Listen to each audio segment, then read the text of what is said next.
안녕하세요. 책 읽는 뮤즈입니다. 오늘 소개할 책은 그리움의 문장들 림태주 지음.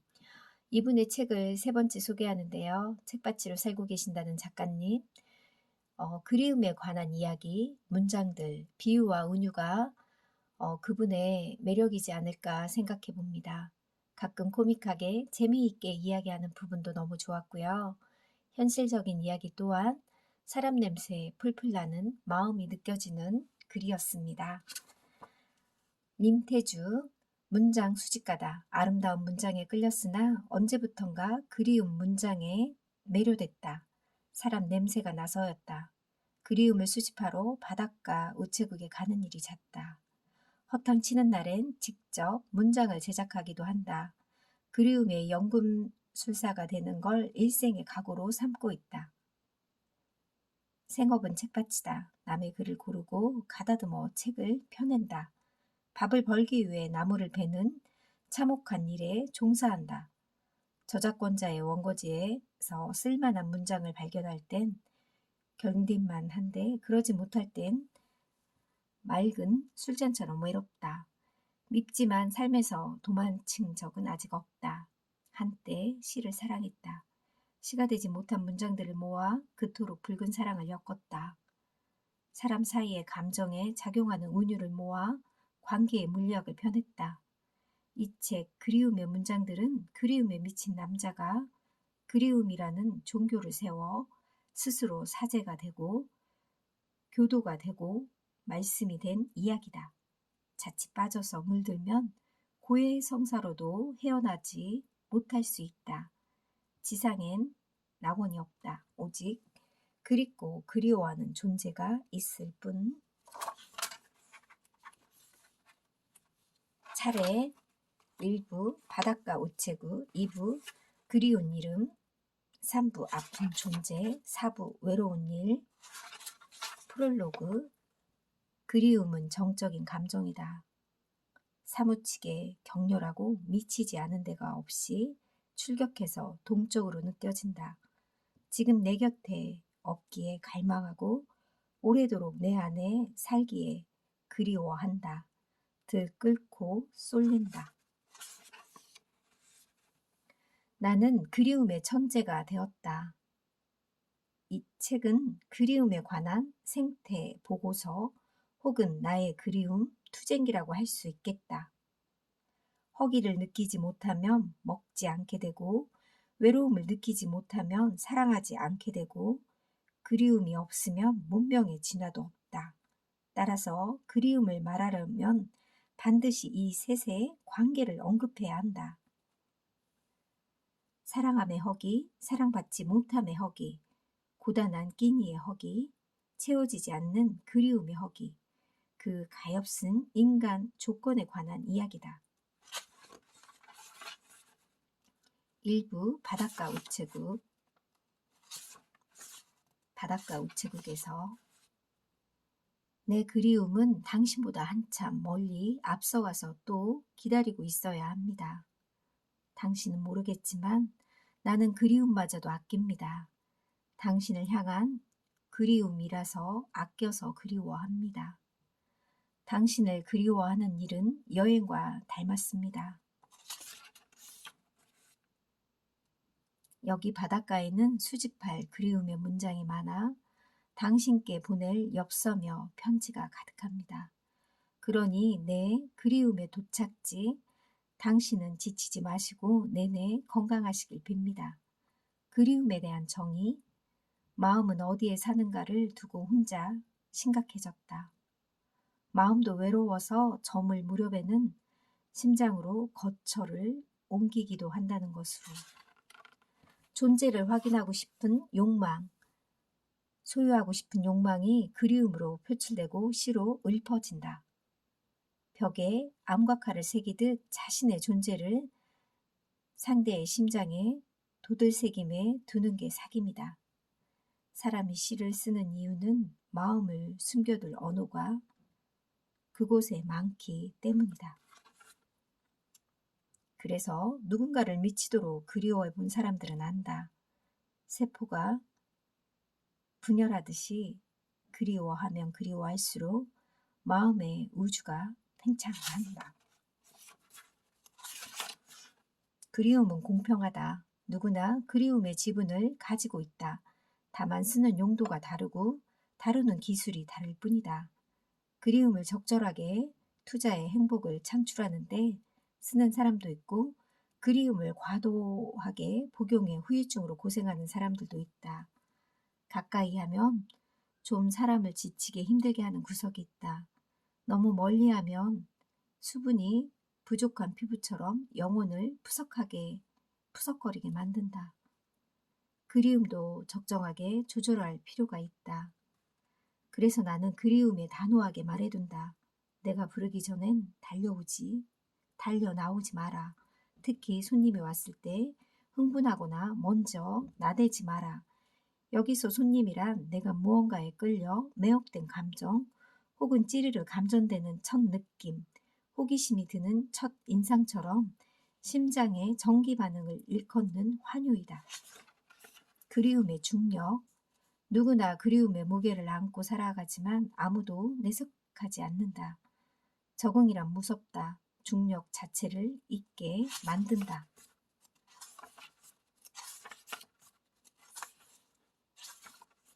복사꽃이 흩날릴 때 누구에게나 인생의 사람이나 인생의 책이 있듯이 인생의 영화가 있다.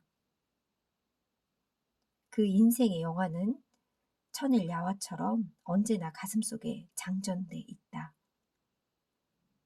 그 사람이 어떤 사람인가를 알고 싶을 땐 어떤 영화를 좋아하느냐고 나는 물어본다. 동사서독을 말하는 사람이라면 오래 버텨도 좋다고 나는 믿는다. 그의 가슴에 복숭아 나무, 가수원 같은 것이 해마다 만 평씩 들어 앉을 것이기 때문이다. 당신이 나에게 온 이유, 한번 안아봐도 되겠느냐고 묻는다. 대부분은 허락한다. 그러면 나는 가볍게 얼싸안는다. 허그를 하고 나면 조금 더 가까워진 기분이 든다. 함부로 하면 안 되지만 다감한 포옹은 확실히 낯선 감정을 무장해제해 서로를 친근하게 만드는 효과가 있다. 평소 얌전했던 그리움은 반가움을 만나 잠깐씩 명랑해지고 허기를 해소한다. 반갑습니다 라는 말은 반과 같습니다. 반은 박에서 나왔다. 박은 박다, 화나다, 크다, 근원, 하늘을 의미하는 우리 말이다. 당신은 하늘과 같습니다 라는 뜻이고 당신은 크고 환한 새날과 같습니다 라는 말이다. 삼라만상의 근원과 같다는 최고의 덕담이다. 우리가 늘 쓰는 고맙다라는 인사말은 어디서 왔을까? 고맙습니다, 고마와 같습니다가 합쳐진 말이다. 여기서 고마는 곰을 일컫는데 곰은 대지를 관장하는 신으로 추앙받는 신령한 동물이다. 고마운 사람을 고운님이라고 한다. 곱다는 말도 고마에서 왔으니 곱고 예쁜 것은 세상을 은혜롭게 한다는 의미를 품게 된다. 고맙고 고운 사람이야말로 세상에서 가장 아름다운 존재가 아니겠는가? 흔적에 대하여 내가 할 수 있는 건 지금이라는 시간에 집중하는 것이다. 모든 것이 변해가도 지금은 계속 지금이다. 2부 그리운 이름.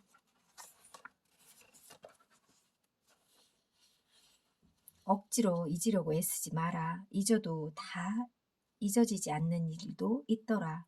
몸 상해가며 아파하지도 말고 아파하느라 힘들게 살면 그것이 어디 사랑한 보람이겠느냐. 내 몸을 살피고 정성껏 살면 되는 거지. 그 사람을 위해서라도. 나는 군대를 마치고 사회에 돌아와서도 한동안 그리워했다. 직장을 얻고 결혼을 하고 아이를 낳고서도 한동안 그리워했다.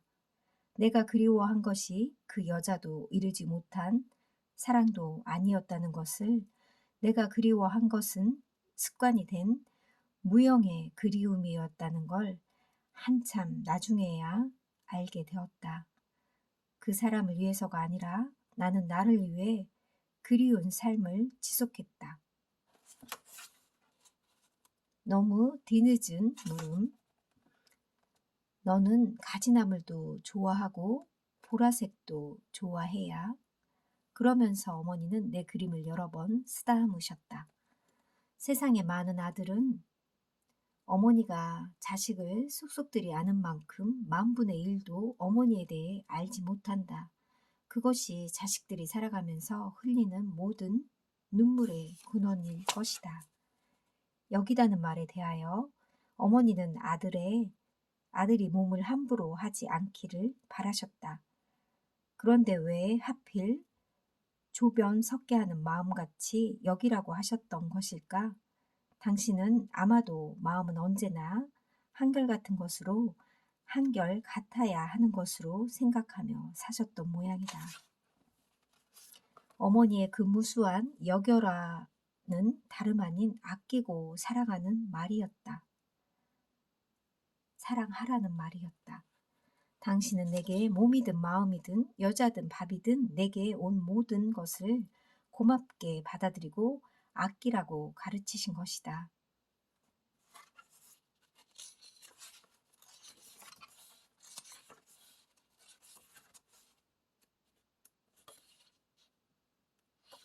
그 많던 엄마의 말들은 어디로 갔을까? 엄마는 나를 키우면서 언제가 가장 좋았어요? 나는 질문 하나를 했을 뿐인데 엄마의 말은 끝이 없었다. 이야 모두 엄마의 말들이다.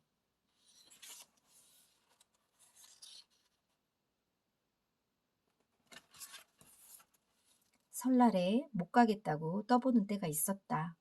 엄마 죄송해요. 너무 바빠서 이번 설엔 못 내려가요. 뭐가 죄송하다냐? 나는 암시랑도 아는디. 네 아버지가 조금 서운하겠지. 요즘 시상에 바쁜 게 제일이지. 몸 상하지 않게 네 몸 네가 아껴줘야 한다. 이렇게 어머니가 말씀하셨나 봐요. 그리고 하나 안 내려와도 하나도 안 서운하니께 길바닥에 헛시간 쓰지 말거라. 책 맹그느라고 밥때도 걸으면서 정신없이 살았을 텐데 네 몸 편하게 건사하는 것이 제일로 중요한 일인 게 힘들게 내려올 생각은 당최 말거라. 알았지?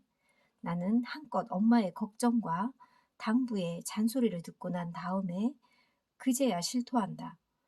엄마, 괜찮겠어? 정말 괜찮겠어?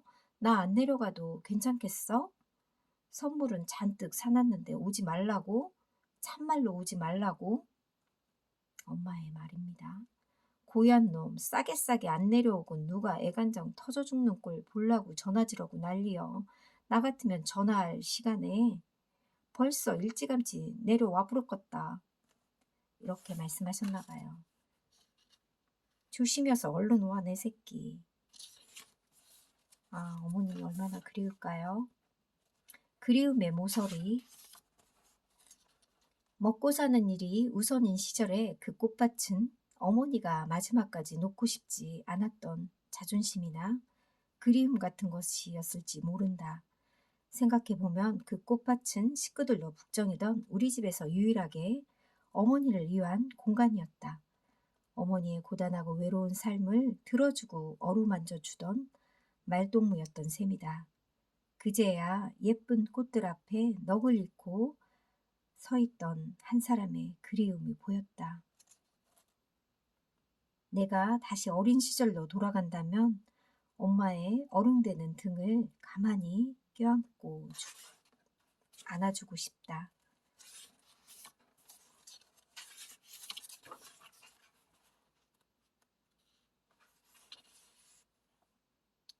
그 사람이 보내온 엽서.